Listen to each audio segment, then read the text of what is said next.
Stage पर मौजूद वारिस भाई है, अतीक सर और सामने मौजूद मेरे पूरे भाई बहनों, सबको अस्सलाम वालेकुम।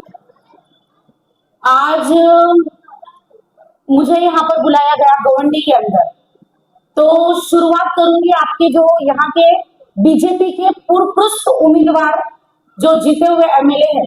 आप सपा के बोलते होंगे, मैं तो उनको बीजेपी का ही एमएलए बोलूंगी। उनको एक शेर बोलूंगी मैं सबसे पहले। वक्त आने पर करवा देंगे हदों का एहसास, वक्त आने पर करवा देंगे हदों का एहसास, कुछ नाले खुद को समंदर समझ के बैठे। आज जब हम इस गलियों से आ रहे थे तो बहुत सारी चीजें देखने के लिए मिली। हमने गाड़ी हमारी वही साइड में लगा दी और टू व्हीलर पर आए हम लोग। मतलब एक तंग गलियां, रास्ते पर कई जगह पर गंदगी भी मौजूद थी। तो ये सिर्फ गोवंडी की हद तक नहीं है। आपको एक चीज बताना चाहूंगी मैं कि बहुत सारे मुस्लिम मोहल्ले ऐसे हैं जिनको एक साजिश के तहत इस तरीके का माहौल बनाया जाता है। जैसे कि अतीक सर ने अभी नशे का मुद्दा निकाले हैं, तो सबसे पहले मैं नशे पर ही बात करना चाहूंगी कि ये जो नशे की जो लत लगाई जा रही है, ये सिर्फ गोवंडी की हद तक ना रहते हुए हर एक मुस्लिम मोहल्ले में इस तरीके के नशा पहुंचाया जा रहा है। और बिना स्थानिक जो ये है, क्या कहते हैं उसको, कारपोरेटर्स हो या जो एमएलए हो या जो कोई भी हो अधिकारी, जो पुलिस अधिकारी, उनको भी हफ्ते बराबर पहुंच जाते हैं।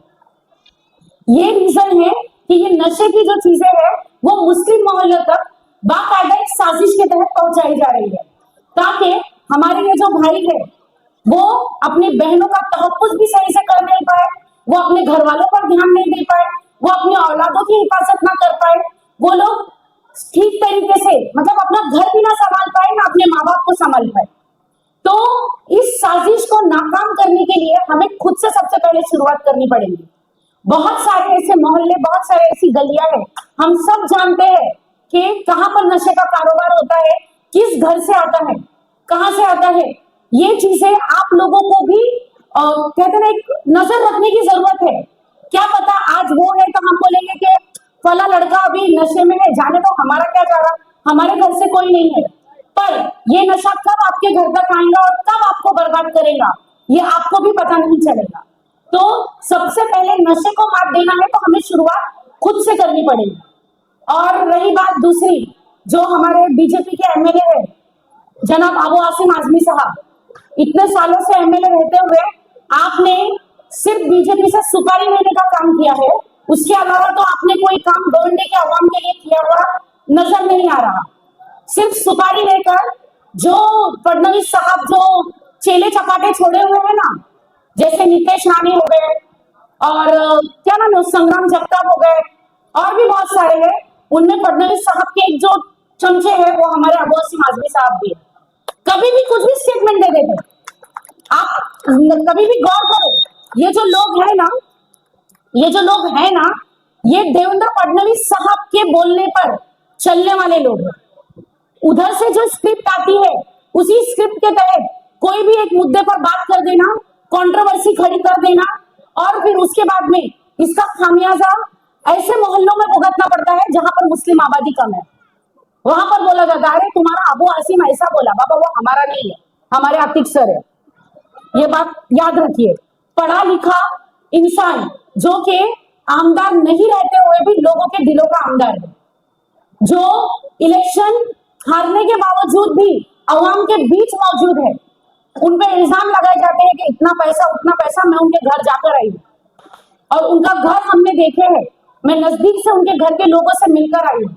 एक आम इंसान आपके मेरी तरह कहते हैं कि मजलिस सिर्फ पैसे वालों को पूछती है या पैसे वालों को टिकट देती है या पैसे वाले लोगों को ही आगे बढ़ाया जाता है। ये सबसे गलत और झूठी बात है। अगर इस तरीके की बात होती तो ना आज रूहीनाज आपके सामने होती, ना अतीक सर को आपके बीच में एक एमएलए के रूप में दिया जाता। मजलिस आपके मेरी तरह आम लोगों का साथ देने वाली जमात है, जिसके अंदर आप बेबाकी से अपनी बात रख सकते हैं। आप बहुत ही अच्छे तरीके से जो आपके ऊपर होने वाले जुल्म हैं उसके लिए बेखौफ होकर आवाज उठा सकते हैं। मजलिस आपकी वो जमात है जहां पर आप एक आम घर से आने वाले इंसान को भी बेहद इज्जत से नवाजा जाता है। मैं भी आप लोगों की तरह, आप बैठे हैं जिस तरीके से आपके घर है मोहल्ले के इसमें, वैसे ही मैं भी आपकी तरह ही एक आम घर से आने वाली लड़की हूँ। और आम घर से आने वाली एक औरत आपके सामने इतनी बेबाकी से बात रख सकती है, इसका सबसे बड़ा क्रेडिट अगर किसी को जाता है तो हमारे बैरिस्टर असदुद्दीन ओवैसी साहब और इम्तियाज जलील साहब को, और हमारे वारिस पठान साहब और जितने भी हमारे जिम्मेदारान हैं उनको, क्योंकि आप एक आम घर से आए हुए लोगों को भी इज्जत से नवाजते हैं, टिकट दिया जाता है, जिताया जाता है, आप नगर पालिका में भेजा जाता है, आपको असेंबली के अंदर भेजा जाता है।